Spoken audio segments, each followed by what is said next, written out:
Thank you. See, it's like this at our age, Jim, and geriatrics have trouble getting up on the side. 45 is a bugger. Yeah. So Rod, just tell us a little bit about, you've been brought into a couple of companies and really turned them around, and what is the first thing you do as the CEO of the company? You know, when you walk through the doors and the company's been around for 20 years, 25 years, and you're asked to take over. You discover all those hidden truths that they never tell you when they ask you to come in and do it, right? But the big thing is about the assessing the talent pool. For me, it starts with the talent that resides in the company and whether you can do something with that talent and take it beyond that. And I mean, every situation is different. You know, and I'm talking about games here really, but then it's assembling a team around you that can operate. And we did that very successfully. Two of them are here with me today, in Hamza and Sajjad, and we put a SWAT team together to attack the company, play to its strengths, and then target global markets.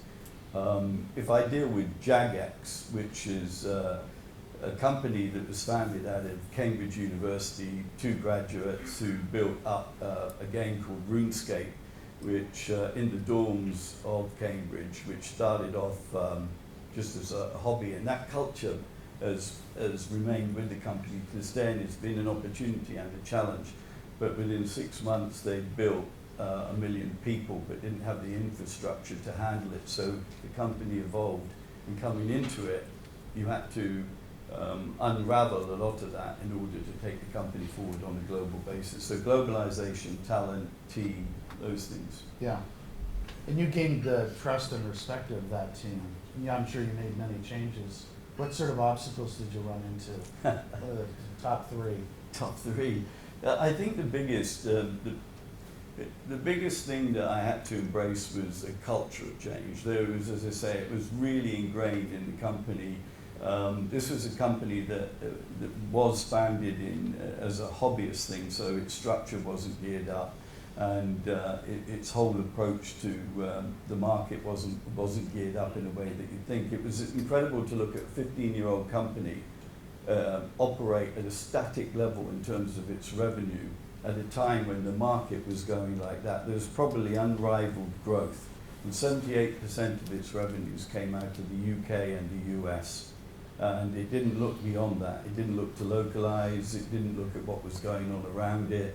It was very insular and so forth. So it was changing that. And the other thing was looking at the content as a franchise. And this is a game that has had 250 million people playing it in its lifetime.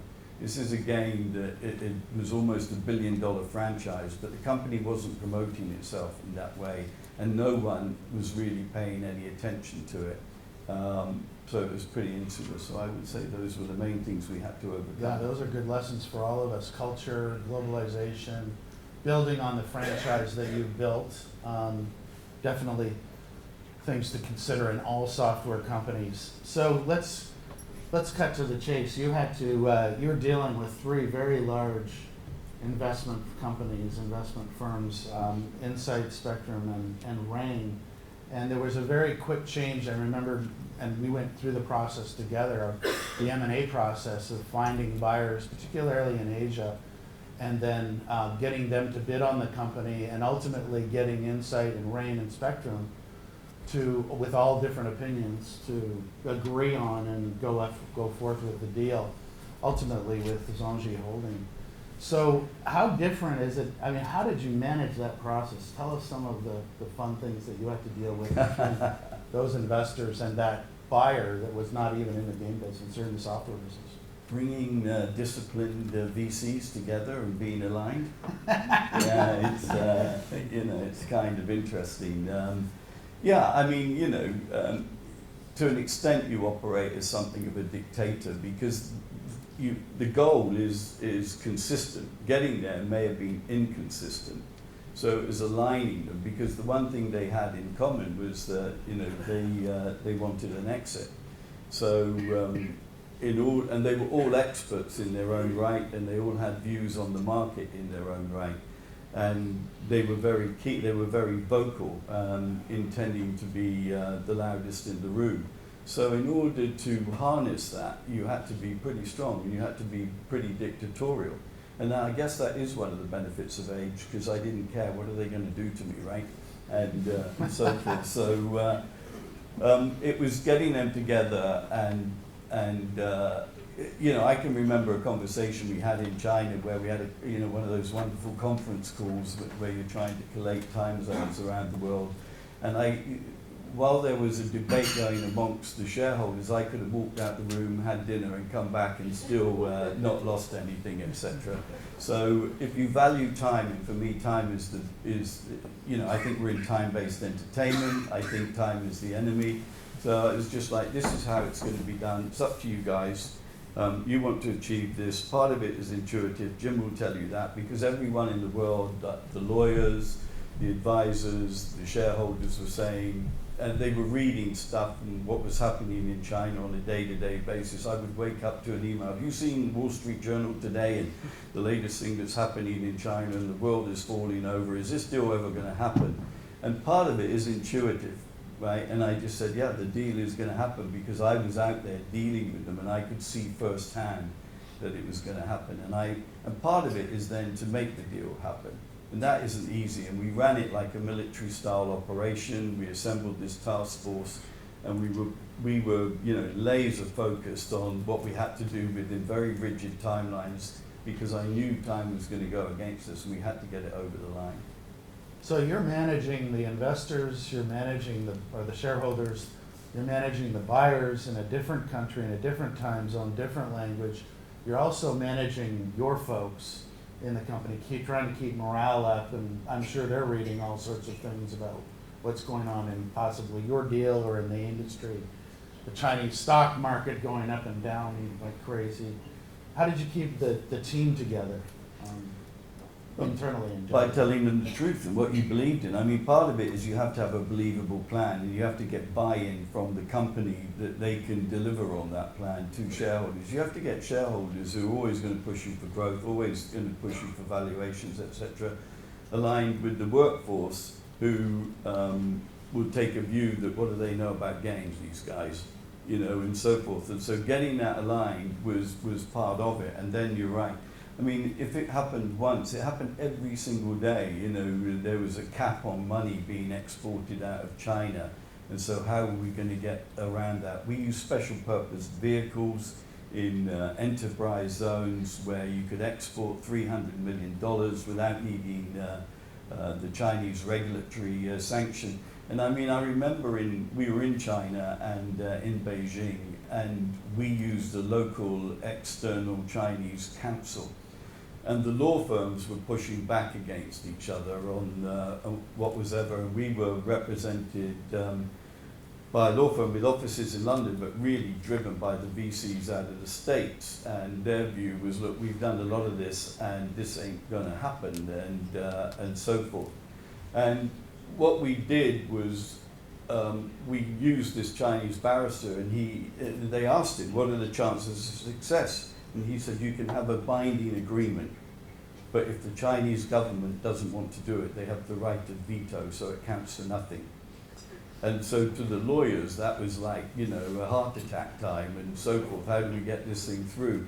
And so we had to work the Chinese regulatory aspects, including the region, as well as the government, to get it all pre-approved, so that we could get and the timelines on that were extensive, and you have to be relentless in working with them to cut through those timelines in order to get it done within the targeted time that we were dealing with it. Around that, you do have challenges within the staff, because they're looking at you and you can suppress this stuff, and we were operating in total secrecy, but it's still very difficult. And competitive Chinese companies were approaching staff directly saying, why are you doing this deal? These are bad guys, they don't know anything about games, and they were then trying to rate the staff, come and work for us and we'll cut deals, etc., etc. And one of the things that we've had the benefit of as getting old, like Jim and I, is I asked these guys, when they challenged our staff, name the Western guys that they bought that actually made money out of the deal. And so there was a long period of silence. So I then turned to our people and said, you decide whether you want to be part of that or stay with this. So you can deal with it, but you have to be primed for it, and it's all in the preparation. Wow. Yeah, there's a lot going on there. Yeah. Yeah, we did previously to the Jagex deal. I worked and advised Digital Extremes out of London, Ontario, Canada, and sold to Perfect World out of Beijing, and Liu, who was in the chicken business out of Hong Kong, public entity, and they were moving their business from, amazingly enough, to chicken business in China to game software. And the amount of regulation and the amount of the information that we were getting that was not so true or kind of, interpreted differently by different lawyers was very, very challenging. And one of the things that I found most is and the role that you definitely took as a leader in managing everything that was going on, is make sure everybody's got the right message, make sure that time is of the essence, and that everything is moving in the right direction. I remember flying to Hong Kong numerous times on one of these deals just to make sure that the lawyers were speaking the same language, because they were spending weeks on issues that didn't matter to the VCs or to the buyer or anybody else. Yeah, no, I mean, it's, when we sold the company, it was interesting because we were in games, and I've done games for a long time. It's interesting what goes around comes around, because I started off lobbying Clive Sinclair back in 1981 and ended up back in Cambridge in 2014. So, but it is that. And the other thing I learned is if you're using advisors, make sure they've got their travel documents in order, right, Jim? Yeah, that's another story. We're not going to. No, but even going into meetings, etc. 9 out of 10 isn't bad, right? No, 9 out of 10. But the getting into the country isn't as straightforward as you think, even if you have got your documentation in order. And when you see your advisor being turned back at the border and knowing you're on your own, it's an interesting situation. Well, you were well prepared. That's what we had to experience it. Yeah, no, we were fine. But you do have to be. As I said, I cannot stress enough about if the deal has to happen, you have to make the deal happen. You can't rely on other forces. And if you rely on other forces, you'll probably add another 6 months. You give the other side great opportunity to get out. And you have to try and think, it is military style, you try and have to think every area that you're going to get. I knew they were going to attack our staff, so how did I deal with that? And we were relentless. I was camped out there getting this thing over the line. You have to drive the lawyers and the accountants. We had 5 accounting firms on this. So, and 4 of them were out of the biggest in the world. And so I said to them, how many more do I need before I have a full house? And so forth. So, but in managing all of that, you just have to be pretty dictatorial, pretty relentless, and you have to make the deal happen because you want the deal to happen. Everyone was trying to scupper the event right up to the last, and you get into a lot of internal gaming politics. The Chinese companies were looking to go beyond their borders, and because the market is extremely well supported in China now, for some that could be read as saturated. And so their ability to expand, it's the biggest gaming market in the world now if you want mobile. Everyone talks about it here, but the UK, while it's very talented and very creative, is like being the world's tallest midget. And if you want to compete on the global stage, you have to go in and access these markets, and you have to have a real plan. Now the Chinese, they have the best research in the market. Tencent have the best research because they come and look at every single company that's for sale. And everyone goes knocking on their door, but they buy very few. So you have to cut through that stuff and not waste time on it and focus on those that do. And when Jim talks about chicken farmers and for us cement mixing companies, when it was sold, someone sent me an email saying, I hope you've got a hard hat and a shovel. And because that was the future of gaming as they saw it. But I knew that in protecting the company, by selling to someone who was intent on becoming a gaming powerhouse and that had the financial resources and cash to enable them to do so, I was going to protect, which was the post-acquisition challenge I had. I was going to protect every member of staff that worked in Cambridge, because to this day no one's lost their jobs. And whereas if you have a strategic alignment situation, you know you're going to have casualties, and the effect of that on morale and how do you keep it going and so forth is always a challenge. So we were pretty set up, and I took great pride in that, that we were able to do that. And then have an ongoing, we're now pretty acquisitive. We're looking at every single thing out there to try and scale up and add to it. And I've got the resources both in terms of cash and in terms of a Chinese public entity that, as an instrument that allows me to do that. Great. No, great advice, Rod. So how's it been since the acquisition? You remain chairman and CEO, and all your people are still there. You're growing at great paces, and that's been my experience with the other transactions that we've done, that they let you grow, they let you operate. What has it been in the last 3 to 4 months? You've been to China. We were such out in China for 2 weeks. Yeah. Well, I mean, tell us about it. Again, one of the things as you get older, you can become cynical and jaundiced and say we're in a honeymoon period, but actually the relationship is extremely strong. They're working very closely with us. They're not interfering on a day-to-day basis because they don't know anything about games, but they do know about business and they do know about M&A, and they're encouraging us to go out there. And the other interesting thing about this, when you make a statement like that, it's amazing, who comes and knocks on your door when they smell cash and they smell acquisition and they smell high valuations, etc. They all come out of the woodwork, and they're your new best friends in the universe, right? But I mean, they haven't really interfered. We're looking at everything, we're keeping occupied, and we're intent on growing pretty quickly. But what we can't be is distracted from our core business. And this year, Jagex will have its greatest year in the history of the company, where we'll have a bottom line net. And the Chinese only talk about net profit. I'm used to working with US public companies, etc., EBITDA, etc. They're net profit, net profit, net profit. And how do we add to that net profit? And that's the big thing. And this year, Jagex will do 45–50% net profit on its bottom line. So I think it's a pretty attractive situation, and we're set up, because this is what we did over the last 2 years, we're set up for at least the next 3. I'm pretty comfortable in terms of our organic growth that we're set up rigidly for that growth over the next 3 years. Even if we don't make any other acquisitions and we don't do anything, we're sat there. I do believe I can go in and expand now with a Chinese partner into China, but I don't think you can give China something sat in Cambridge that you think they like, because they don't. You have to have a strategic relationship, and you have to get around the paranoia about code.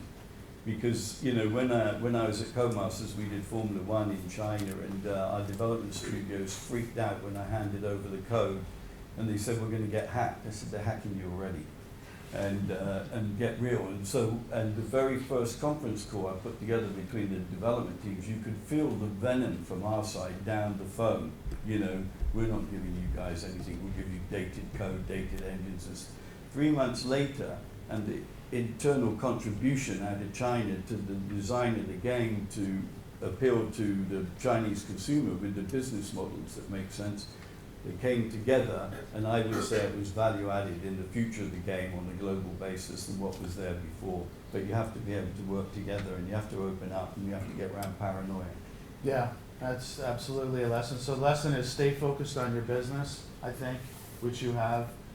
Remove that paranoia, because they want to do your business to be as successful as you want your business to be successful. They're focused on profit. They want to help you gain that profit.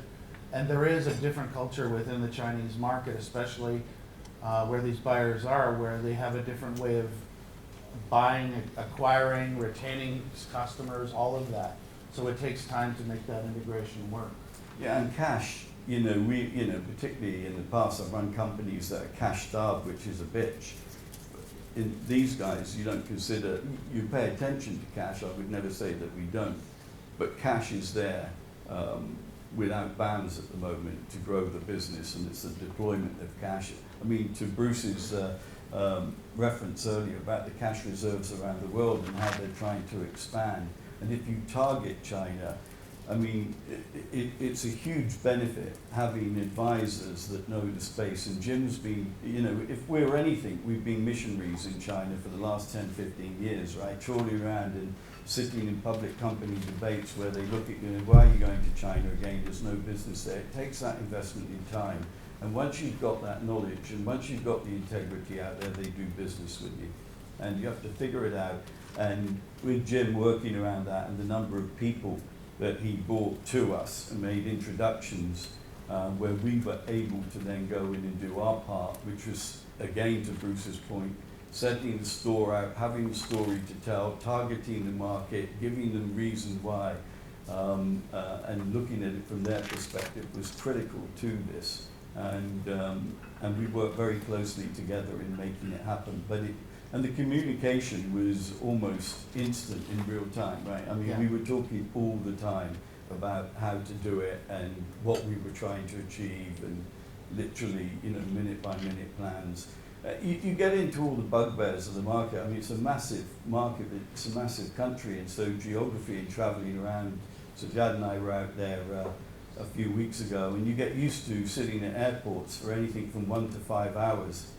Because their planes never run on time when you're traveling from Shanghai to Beijing or Guangzhou or wherever, and then mapping it out across the city. So you just, again, have to get it, every detail done in order to make this happen, and you have to be pretty focused on what it is that you're trying to achieve out of each meeting. What you bring to them as much as what they get out of you. It's an amazing story, Rod. So for the group here, in terms of just the general overall software and technology industries, and obviously there's a huge opportunity in China for you to grow and expand and look at buyers. One of the lessons is to bring as many qualified buyers as quickly as possible and eliminate the ones that are tire kickers, and they could be the biggest ones. Another lesson, I think, is that you don't really know who your buyer is going to be, and they may not even be in your industry. So think about that from the perspective of doing and running a process. But from an overall software and tech industry perspective and predictions for the future. So we've got Brexit coming up. We've got a new American president about to be sworn in. And what do you see generally? Maybe those have nothing to do with our industry and it doesn't matter, but what do you see happening in the software industry over the next 3 years? I think what you're seeing in the political landscape is virtual reality being rolled out in real time. You know, and so forth. I think it's obviously, in essence, a political revolution going on, much as the way Bruce talked about disruptive technologies, etc. I do think it's a period of political revolution that we're living through that is going to have marked change in the future. In terms of the gaming industry, I come out of really home computers, personal computers and consoles, but the future is pretty much driven by mobile phone technology. And I would argue that AI will also, which is a huge benefit for Jagex being in Cambridge and some of the work that's going on in the university. We work very closely with the university, mainly because I'm selfish and I want to grab all those students who want to come and have a fun time in games rather than going off pursuing a career in banks. And so it's not a difficult sell when we go in there, and we sex up the booth, and versus when you see some of the other representations which are sterile and so forth. But for me, this is the remote control to your lives, and if you're targeting mobile, you've got to target China because it's 50% of the global market now. And then you've got to start talking about the type of content that you can put on it. And there are limitations with those devices, so you have to, if you think about it in the way that Netflix and Amazon are going to turn over television. And I remember talking to Google once, and they asked me what I thought they were, and I said sophisticated search, and they said they're broadcasters, but ABC and NBC don't realize it, and we've eaten their lunch. And in a way, that's true. And so the content and the style of content and the business model that you're going to put through that will change radically. But there's something like, I think, 3,000 games a month appearing on mobile devices, so the wastage is huge. So you have to have franchises that work, and you have to have user acquisition plans and costs that are going to break through all of that stuff. And if you haven't got that, then you just end up on the scrap heap along with everyone else. So you have to think like that and how you're going to break through. And you have to, you know, what's that content that you keep giving them? Jagex has got something, 6,500 characters, 24,000 quests from its history, where we built up an asset library of code that we can put onto a phone at various times. So we can keep that phone content, which is what we're planning to do over the next 2 or 3 years, going for some considerable time. And we're partnering up both in this country and overseas with strategics, whether it's on technology. When I came into the company, the name Jagex came from, you know, Java gaming experts from their university days, and the Americans would call it, we're changing the tire on the car while it's running, because RuneScape is driven by Java, but Java as a language today is very dated. So I prefer not to get into that trap anymore, and I prefer to work with third-party middleware providers, and there's a couple of companies here in London, such as Improbable, that I'd love to work with the technology that they're doing, that we will embrace in our games, which will give us a leap forward and hopefully a competitive advantage elsewhere. Voice and stuff that we're doing with Amazon and Google, in fact, and things like that.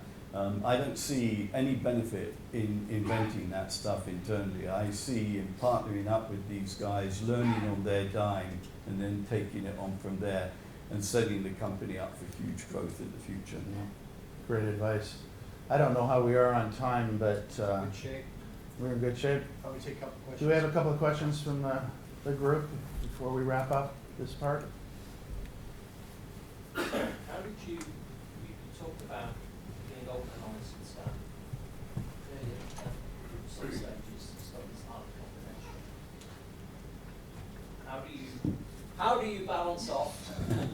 you balance off the confidential nature of some staff with being open and honest with staff and keeping them on board?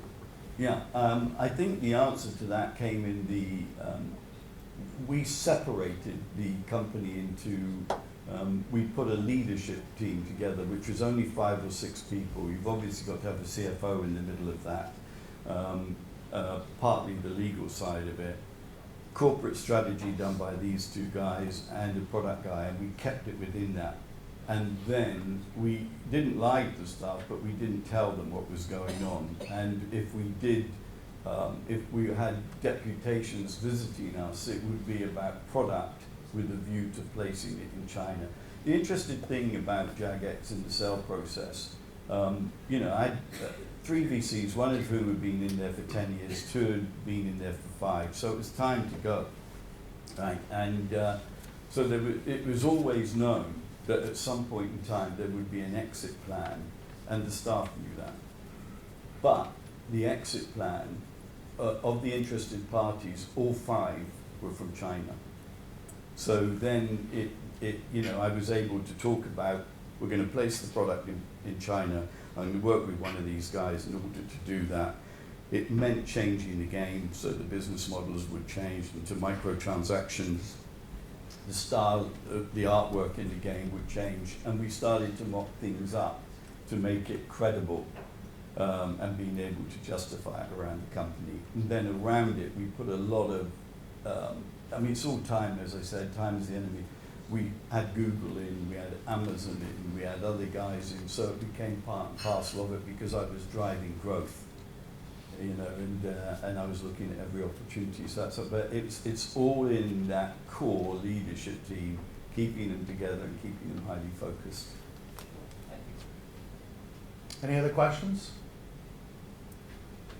Yeah.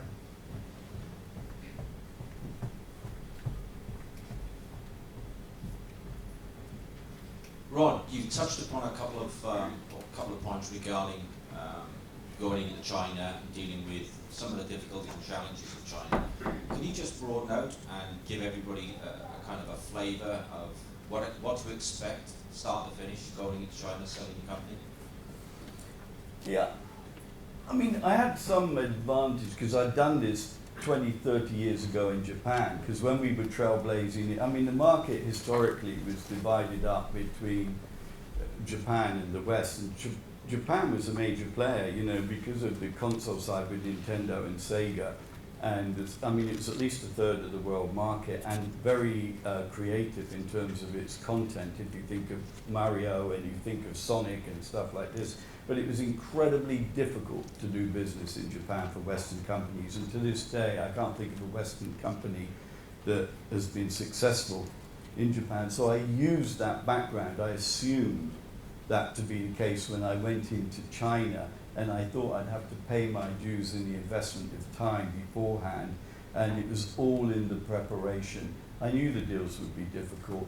I knew that the law firms would have differences on interpretation. I knew that I had to get around regional requirements as well as overall government requirements. So I always think of who's on the other side and how we have to get around that and what obstacles that we were going to encounter. Now, in saying that to you, what I didn't know was the macroeconomic shifts that were going on in real time as this deal which was happening. There was every single day, as Jim would tell you, we would find out something new, and we'd have to shift over here and have to shift over there. And in order to do that, we literally set up camp in China to get that done. And you have to drive lawyers beyond point scoring to get this deal done. And you know, so if there was a Chinese regulatory thing, we would engage people to go into the local Chinese authorities and ask for favors in order to navigate around it, as opposed to going in there and beating your fist on the table and telling them what they're going to do, which is a typical Western and a very typical American approach to it. So we had to get them on board. Plus there was an appetite for Chinese I mean, that's the strange thing about what's going on around it right now. I mean, a big issue about Brexit is there's an assumption that the UK is going to take up its trading, it's going to substitute Europe with the trading equivalent from other territories like India. Well, at Corum, as I work with India, and I don't believe that's going to happen at all, but I do believe it's going to happen in China. And there is a real appetite in China to invest in the UK. And invariably, I mean, it's you know, one of the big things was when we started off the meeting was to talk about how many Chinese companies were buying English soccer clubs right now, and the Chinese follow their president very closely, so they thought it was a good thing. And they'd rather do business with UK companies than they would American companies, for whatever reason. It's history. So it was going in and recognizing that, working to that, having the infrastructure around you to go in and operate at a local level. And if you don't do that, you're gonna be all over the place in the deep end of the pool with nothing to hold on to. Yeah. Okay, I think we're going to wrap up. Is there maybe one more question, or we'll...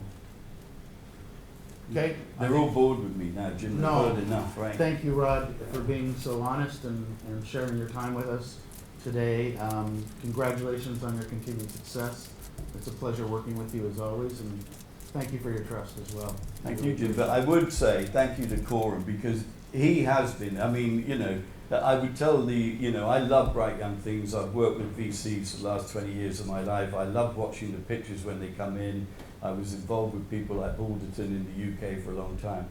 But I was able to open a lot of doors because of what we knew that they didn't. And that was a huge advantage. And working with someone like Corum, who'd also been on the missionary trail in China, was a huge advantage to us in this. And full credit to Jim and Bruce and the team at Corum in helping us get it over the line. So it's my thanks to you. Thank you, Rod. All right.